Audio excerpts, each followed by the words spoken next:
Welcome to the last breakfast. Please enjoy the video. You start by setting project basics so nothing breaks later. Choose resolution and frame rate, then import your assets.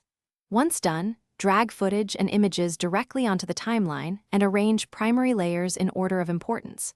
Make sure to rename key clips. This saves time during complex edits. You should also lock background layers and hide overflow elements.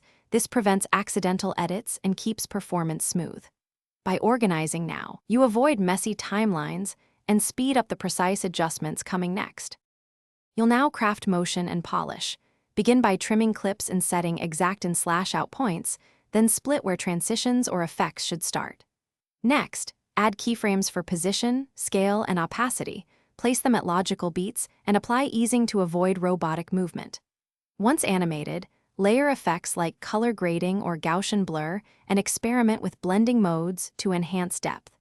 Make sure to scrub frequently and preview at full resolution. Refining timing here ensures the final export won't require costly reworks.